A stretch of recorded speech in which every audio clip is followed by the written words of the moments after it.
Hello, my dear achievers. Today we are going to start the second chapter of history named as colonialism and tribal group. So here are the lessons highlights such as tribal societies and their economics, tribal revolts in their northeast region, revolts in छोटा Nagpur regions and Birsa Munda. मतलब इन चारों के बारे में mainly हमको इस chapter में पढ़ना है। ठीक है, अब जैसे tribal societies and their economics पहला जो हमारा पहला टॉपिक था उसके बारे में आया। चलिए स्टार्ट करते हैं। The communities of tribes form a substantial part of Indian population.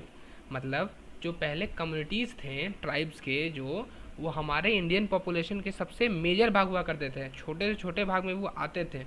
उनका जो सबसे लार्जेस्ट पॉपुलेशन था, the largest population of the tribes कहाँ कहाँ मिलते थे, वो उत्तर प्रदेश में मिलते थे लगभग 23.22%, उड़ीसा में मिलते थे लगभग 14.46%, बिहार में मिलते थे 11.26%, महाराष्ट्र में मिलते थे 11.18%, गुजरात में मिलते थे 9.39% और राजस्थान में 8.10% टोटल के।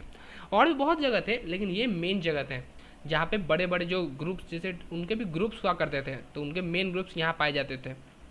और भी देखो कहाँ कहाँ मिलते थे, और मिलते थे वो गोवा में, दादरा में, नागर हवेली में, लक्षद्वीप में, सिक्किम में, मिजोरम में, पूरे भारत में मिलते थे। मैंने कहा ना, the communities of tribes are the substantial part of Indian population, पूरे भारत के मेजर पार्ट थे।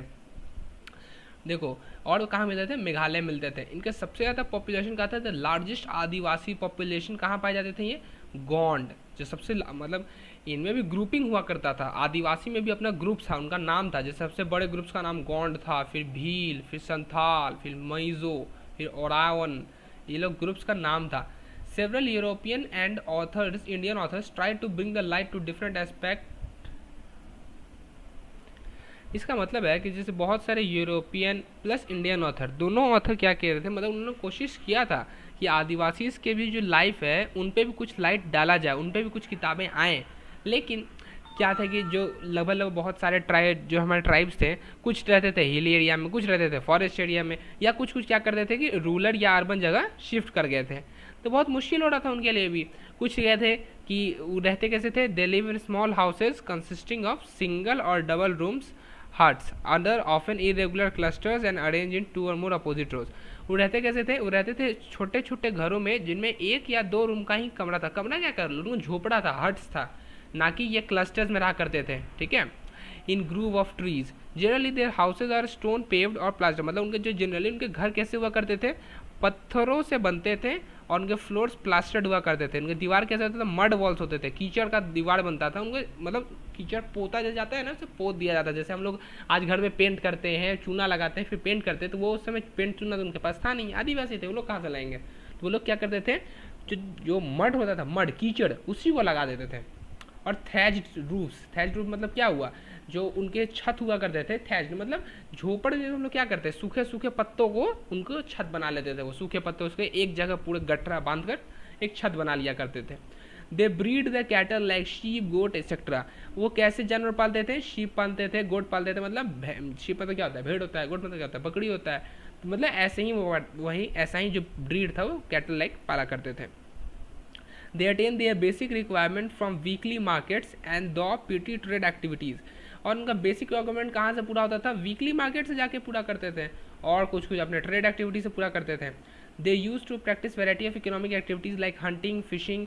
मतलब और क्या करते थे, एक अपना इकोनॉमिक एक्टिविटी को मेंटेन रखने के लिए हंटिंग किया करते थे, और क्या करते थे, फिशिंग किया करते थे, और cattle breeding, eggs cultivation. Eggs cultivation पता है, एग्स मतलब क्या होता है, कुल्हाड़ी, कुल्हाड़ी को बनाया करते थे और उन्हें बेचा भी करते थे। और आखिरकार तो पूरे इंडिया में 70% लोग किया ही करते थे पहले एग्रीकल्चर। ऐसे भी हमारा इंडिया एग्रीकल्चर ही कंट्री है। Women play a vital role in domestic economic and cultural pursuits. जो उस समय की महिलाएं थीं वो बहुत मेजर रोल निभाती थी डोमेस्टिक लाइफ में, इकोनॉमिक्स में, प्लस हमारे मतलब उनके कल्चर परस्यूट में, मतलब उनके रहने सहने का ढंग में, इस सब में जो वुमेन्स थी उनका मेजर रोल था। They collect firewood, fetch water and do cleaning, washing at domestic land. मतलब वो क्या करती थी, आग जलाती थी, पानी लाती थी, साफ़ सफाई करती थी, और अपने जहाँ पे रहती थी वहाँ उस ज़मीन मतलब अपने घर बार सब साफ सुथरा रखना उनका काम हुआ करता था। On other activities are plot clearance. और दूसरा एक्टिविटी ने क्या था, plot clearance, firing the husk, sowing, weeding, harvesting and threshing. ये सब इनके दूसरे काम हुआ करते थे। Men take part in forest cutting plot के, और मेन क्या करते थे, फॉरेस्ट कटिंग किया करते थे, प्लॉट क्लियरेंस मतलब जंगल काटते थे, पेड़ मतलब जंगल में बोल रहा हूँ, पेड़ काटते थे, प्लॉट क्लियरेंस मतलब ज़मीन खाली करते थे, प्लाइंग लैंड और खेती करते थे। अगर आपने जंगल को साफ किया, आप जंगल से पूरे पेड़ों को हटा दिए तो क्या करेंगे, पहले पेड़ काटे, फिर अपना जो भी प्लॉट था उनको उसको पूरा साफ सफाई किया गया, और उसके बाद जो जो ज़मीन उनके हाथ में आई, अब पूरी साफ सफाई होकर अब क्या करते थे, वहाँ पे खेती करते थे। The man who belongs to the higher status have to, हाँ, जो उस समय के लोग थे जो कुछ हाइयर स्टेटस से बिलोंग करते थे, जो थोड़ा मतलब जिनकी क्लास थोड़ी हाई थी, उनकी स्पेशली कितनी बीवी होती थी, 2 वाइफ्स होती थी, उनकी 2 बीवियाँ होती थी। 19th century is considered as the forest poor section of societies for Adivasis in terms of income and human resources। जो 19th सेंचुरी थी, 19th सेंचुरी उसको कंसिडर किया जाता है कि हमारे फॉरेस्ट के लिए बहुत बहुत बुरा सेक्शन था उस टाइम का। क्या हुआ था ना, आदिवासीज के लिए जो इनकम था और ह्यूमन रिसोर्स, मैंने अभी बताया क्या था उनके लिए, फॉरेस्ट काटना, जंगल साफ करना और वहाँ खेती करना। अब क्या हुआ ना कि द लैंड रेवेन्यू लॉज, जो ज़मीन के लिए टैक्स लगा करता था, and the enactment of forest cause the demands of access to the traditional resources which highlighted the cultural crisis of Adivasi. अब क्या हुआ ना, ज़मीन में कुछ जो ज़मीन का टैक्स था सबसे पहली बात, और फॉरेस्ट के लिए जो बहुत सारे अलग अलग कानून बनाए गए थे, अब उनका डिमांड को कुछ बढ़ाया गया। अब क्या किया गया, जिसके वजह से जो आदिवासीज में था, आदिवासीज में पूरा क्राइसिस मच गया। हुआ क्या ना, the constructions of hydro power projects, laying of roads and land tracks, mining in their hilly areas, all this brought misery and uncertainty of the resources into the psyche of Adivasis. अब नया नया project आने लगा, जैसे क्या था, construction of hydro power projects, road बनाना, rail tracks डालना, माइनिंग करना, इस सब की वजह से क्या हुआ ना कि आदिवासी तो बहुत बुरा इफेक्ट पड़ने लगा। अब क्या हुआ कि समझ लो, अगर आपको आपके घर से कोई हटाएगा जहाँ बहुत दिन से रह रहे हो, तो आप पे कैसा इफेक्ट पड़ेगा। ये आदिवासी के लिए जंगल उनका घर हुआ करता था। अब ये क्या हुआ कि 19th सेंचुरी, आपको पता ही 19th सेंचुरी किसके लिए फेमस है, ब्रिटिशर्स, उसमें ब्रिटिशर्स का राज हुआ करता था। अब ब्रिटिशर्स का तो अपना कानून, अपना लॉ, सब कुछ अपना था, कोर्ट अपना, कानून अपना, ऑफिसर्स भी अपने, सब कुछ खुद ही करना था उनको। तो उन्होंने बहुत सारा रूल बनाना स्टार्ट कर दिया। वही रूल था कि अब हाइड्रो पावर प्रोजेक्ट्स बनाएंगे, रोड्स डालेंगे, रेल ट्रैक डालेंगे, माइनिंग करेंगे। तो ये सब के लिए भाई लकड़ी तो चाहिए ना, लकड़ी कहाँ से लाओगे, लकड़ी चाहिए, जगह चाहिए, कहाँ से लाओगे। तो ये जगह इन्होंने वही काम किया, जंगल साफ करना स्टार्ट किया। तो जंगल में आदिवासी रहा करते थे, तो आदिवासी में बहुत बुरा इफेक्ट पड़ा। Even at present not a single measure is taken to improve the lot and living of Adivasi. ये भी बहुत बुरा बात है, लेकिन जो सच है वो सच है। आज भी अगर आज के भी टाइम में देखा जाए तो कोई भी एक कानून, एक भी मेजर नहीं लिया जा रहा है, कुछ कदम नहीं उठाया जा रहा है कि हमारे आदिवासीज के भी लाइफ को कैसे इम्प्रूव किया जाए। They are still caught in the wave of destitute and disease. अभी भी वो बहुत बुरी मौत मर रहे हैं, बहुत बीमारी से उनकी मौत हो जा रही है, बहुत बुरा मौत उन्हें भी, उनका भी हो रहा है। Tribal revolts in the northeast region. The first tribal revolt was that the Khasis of northeast region. अब क्या हुआ ना, जिसके वजह से अब हमारे आदिवासी ट्राइबल रिवॉल्ट्स, आदिवासियों ने भी विद्रोह कर दिया। अब उनके विद्रोह में सबसे पहला विद्रोह कहाँ का हुआ था, द फर्स्ट विद्रोह, ये याद, 1 मार्क क्वेश्चन है, मैं यहाँ लाइन दे देता हूँ पॉइंट्स में, ये याद कर लीजिएगा, ये फर्स्ट पॉइंट है। वाह वाह, वेरी गुड। सबसे पहला जो विद्रोह किया गया था वो विद्रोह किया था खासीज ने। खासीज क्या थे, ये इनका भी एक ट्राइबल ग्रुप था जिनका नाम था खासीज। इन्होंने सबसे पहला विद्रोह किया था, कहाँ से किया था, नॉर्थ ईस्टर्न रीजन से, ठीक है, नॉर्थ ईस्टर्न रीजन सबसे पहला विद्रोह हुआ था। Khasi was the prominent tribe who occupied the hilly region India between Jaintia hills in the east and the Garo hills in the west. ये बहुत प्रोमिनेंट ट्राइब थे, मतलब बहुत प्रोमिनेंट ट्राइब थे।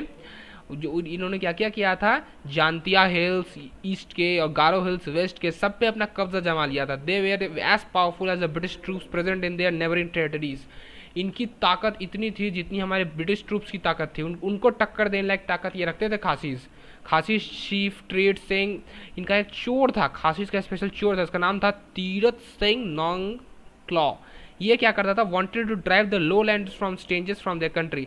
ये चाहता था कि जो हमारे स्ट्रेंजर्स है कंट्री में, उनसे हमारी ज़मीन लिया जाए। The revolt kept going from 1829 to 1833। 4 सालों तक कंटिन्यूअस इनका विद्रोह चलता रहा। उसके बाद नंगलो जो इनके चोर था, उसने क्या किया, उसने कम से बहुत बड़े संख्या में यूरोपियंस को और यूरोपियंस को, बंगालीज को। दे burn the European settlements, release the convicts employed. उन्होंने क्या किया, पूरे यूरोपियन सेटलमेंट को आग जला दिया, पूरा राख कर दिया उसे जलाकर। और जो रोड कंस्ट्रक्शन था उन्हें चिरापुंजी को भेज दिया in search of political agent mister Scott. Tirath Singh फिर क्या किया, Tirath Singh took help from the other tribes like जॉर्ड्स। अब उसने दूसरे ट्राइब्स मतलब दूसरे जो आदिवासी के ग्रुप्स थे उनसे मतलब स्टार्ट किया, जैसे जॉर्ड्स थे, जॉर्ज सिंह। ये क्या करता था, ये भी चाहता था कि ब्रिटिश को यहाँ से भगा दिया जाए। They created a great panic among the British officers. इन्होंने बहुत बड़ा दिक्कत कर दिया ब्रिटिश ऑफिसर्स के लिए। Hence the British officer reacted against खासी एंड बिगन टू बर्न खासी विलेज। इसके कारण क्या हुआ कि अब ब्रिटिशर्स को रिएक्ट करना जरूरत पड़ गया कि अब उन्हें इनसे लड़ना पड़ता ही। अब उन्होंने क्या किया कि जबरदस्ती, अब तो इनका अपना कानून था नहीं, जो करे सब सही था। इन्होंने खासीज के पूरे गांव को जला दिया, पूरे के पूरे गांव को। अल्टीमेटली क्या होना, जब इतना कुछ हो गया तो तीरथ सिंह को 1833 में सरेंडर करना पड़ा।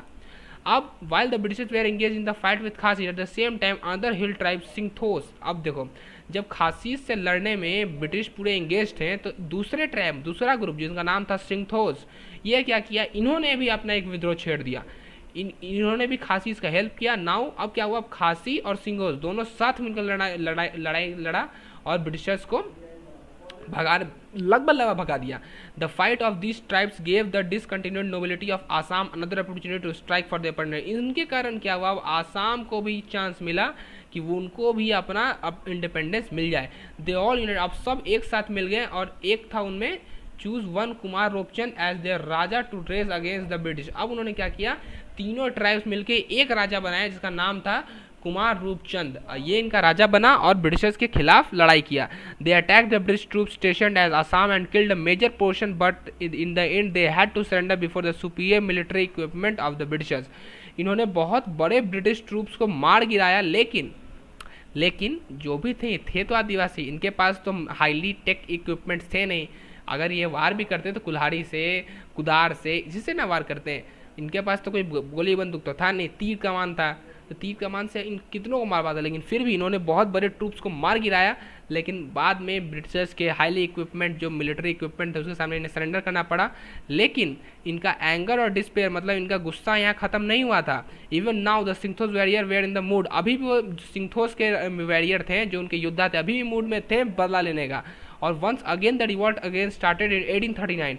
अब क्या हुआ, 1839 में इनका विद्रोह फिर चालू हुआ और एंड किल्ड और इस बार उन्होंने एक कर्नल को मार गिराया।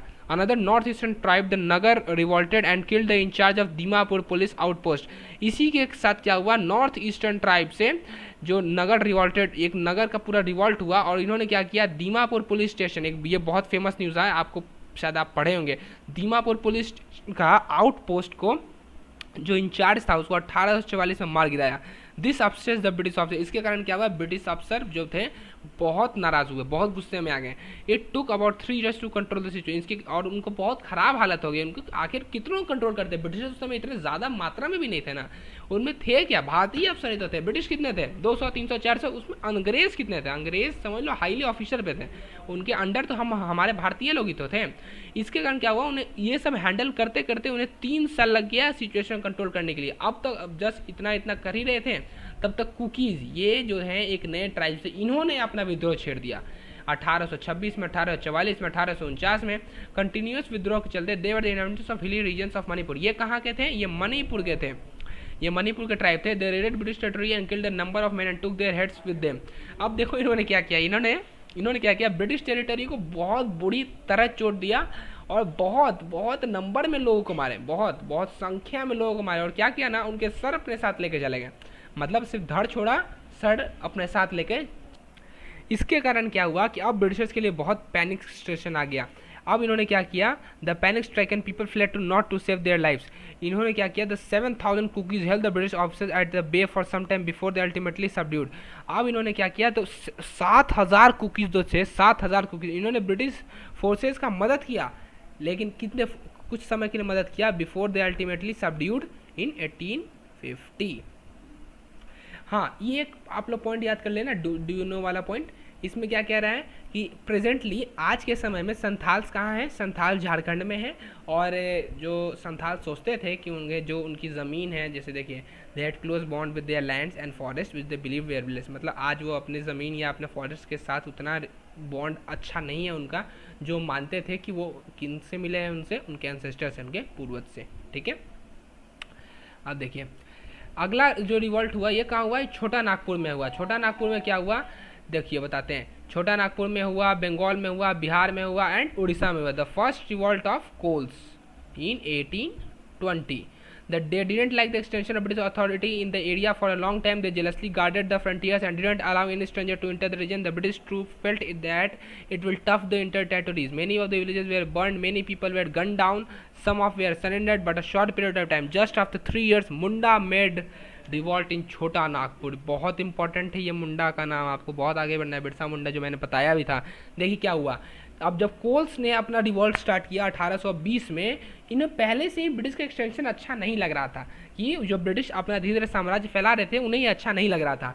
बहुत दिनों के लिए, फॉर अ लॉन्ग टाइम, बहुत दिनों के लिए जेलसली गार्ड, मतलब अब जलन के कारण नहीं, लेकिन अपना जो ज़मीन था उनकी इन्होंने रक्षा की, खड़े रहे, नहीं घुसने दिए, फ्रंटियर बन के खड़े रहे, नहीं घुसने दिए जो ब्रिटिश ट्रूप्स थे। लेकिन अब जब ब्रिटिश ट्रूप्स को लगने लगा कि ये बहुत टफ हो जाएगा घुसना इनके टेरिटरी में, तब उन्होंने क्या किया कि बहुत सारे गांव को जला दिया। मेनी विलेजेस वेयर बर्न्ड, बहुत लोगों को गन डाउन, गन से मतलब, गन मतलब पता है, गोली से उड़ा देना, गोली मार दिया गया बहुत लोगों को सरेंडर करना पड़ा, लेकिन बहुत कम समय के लिए। जस्ट उसके 3 साल बाद क्या हुआ, मुंडा, बिरसा मुंडा जो आपको आगे पढ़ना है, वो रिवॉल्ट उन्होंने किया छोटा नागपुर में रीजन में।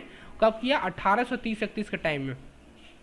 The revolt resulted in the naval policy forming revenue of the outsiders and in introductions of judicial revenue regulations government into their country. Very soon this revolt spread in the vast area including Palamu, Singhbunni, Hazaribagh. Thousands of people were burned and killed. It was a difficult task to control them. अब क्या हुआ, जब बिरसा मुंडा उठ गया revolt करने के लिए, उनका सबसे पहला रिवॉल्ट क्या हुआ, उनका सबसे पहला रिवॉल्ट हुआ कि उन्होंने अपना जुडिशियल और रेवेन्यू रेगुलेशन को कंट्री को बंद करना स्टार्ट किया। सबसे पहला उन्होंने एक रेवेन्यू स्टार्ट किया, the resulted in the policy of forming revenue. उन्होंने एक रेवेन्यू सिस्टम चालू किया आउटसाइडर्स के लिए, मतलब आप लोग हमारे ज़मीन पे आओ, जो करना है करो, लेकिन उसके लिए आपको टैक्स देना पड़ेगा, ये हमारी ज़मीन है, इसके लिए अगर टैक्स भरोगे तो यहाँ रहोगे, नहीं टैक्स भरोगे या नहीं रहोगे। तो इन्होंने टैक्स सिस्टम चालू किया। बहुत जल्द ये जो रिवॉल्ट था, ये रिवॉल्ट कहाँ फैल गया, पलामू में फैला, सिंहबुनी में फैला, हजारीबाग में फैला। बहुत सारे लोगों को मारा गया, बहुत सारे लोगों को, बहुत दिक्कत होने लगा ब्रिटिशर्स को इन लोगों को हैंडल करने के लिए। अब the leaders like Budhu Bhagat found the last and let surrender. The revolt was suppressed after long military operation. The refraction activities of Kols and Mundas went at 1836 and till the surrender to authority. अब last में क्या हुआ, जब बुद्धा भगत जैसे leader आए, उन्होंने बहुत दिनों तक ये रिवॉल्ट को संभाल कर रखा, लेकिन अंत में क्या हुआ कि उनको सरेंडर करना पड़ा और द रिवॉल्ट सप्रेस्ड हुआ का बहुत बड़े लॉन्ग मिलिट्री ऑपरेशन के बाद इनका जो रिवॉल्ट था ये सप्रेस्ड किया गया और the refraction activities of Kols and Mundas went. और लेकिन 1836-37 तक इनकी एक्टिविटीज़ चलती रही और उसके बाद इन्हें सरेंडर करना पड़ा। उसके बाद क्या हुए, उसके बाद आया द क्रोट्स ट्राइब्स। इन्होंने क्या किया, बहुत बड़े टेरिटरी को छोटा नागपुर रीजन में ऑक्यूपाई कर लिया था। They were apprehensive the British would appropriate their land, मतलब उन्हें लगता था कि उनकी ज़मीन ज़रूर ब्रिटिश अफसर आके ले लेंगे एंड एक्सट्रैक्ट फोर्स लेबर, और उनसे ज़बरदस्ती काम करवाएंगे और हेवी टैक्स उन पर लगाएंगे। इसलिए ऐसा करने के कारण उन्होंने भी एक रिवॉल्ट किया 1876 में। और क्या किया, attack the camp of the captain March person. ये क्या थे, मार्च पर्सन, इनके जो वहाँ के कैप्टन थे, उन्होंने उनकी कैंप पे जाके अटैक कर दिया और फोर्स कर दिया कि उन्हें सरेंडर करना पड़े। सोच लो, उन्हें ही सरेंडर करने को फोर्स किया था। Other tribes also join. अब उसके कारण क्या हुआ, जो दूसरे वहाँ पे आदिवासी थे उन्होंने भी ज्वाइन किया इस पूरे रिवॉल्ट को और 3 सालों तक ये रिवॉल्ट चलता रहा। The British suppressed them and acted wisely. लेकिन बाद में क्या हुआ कि भाई उनके पास तो हाईली इक्विपमेंट, सबसे बड़ा चीज़ यही था भाई, ये आदिवासी थे, आदिवासी के पास जो भी हथियार होंगे, तीर कमान होगा, इनके पास कुल्हाड़ी होगा, उससे ज़्यादा क्या होगा इनके पास, चाकू हो सकता है, और क्या होगा चाकू, मुझे लगता है कि उस ज़माने में चाकू भी हुआ करता था, चाकू भी नहीं होगा। लेकिन जो हमारे ब्रिटिशर्स थे उनके पास राइफल्स हुआ करती थी, तो ऑफ कोर्स था कि ये राइफल से भी अटैक कर सकते थे। This time the British officers recalled the chief of Throat Traps and made as the head of the Throats. The Throats were tranquilized by White decision. The Santhal rebellion, अब क्या हुआ, द संथाल रिबेलियन स्टार्ट हुआ। Santhal rebellion कब start हुआ, 1855-1856 में, जो छोटा Nagpur area में बंगाल में फैला हुआ था। This rebellion was motivated against the British officers and the operations of जमींदार एंड महाजन। ये किसके मोटिवेट से था, ये जो ब्रिटिश ऑफिसर अपना काम कर रहे थे, जो जबरदस्ती इनसे काम करवाते थे, लैंड पे हाई टैक्स लगाते थे, उनके कारण, और जो हमारे जमींदार थे उनके कारण, और जो महाजन के कारण। The Sidhu and Kanhu brother distracted the railway communication between Bhagalpur and Rajmahal. They were the total in control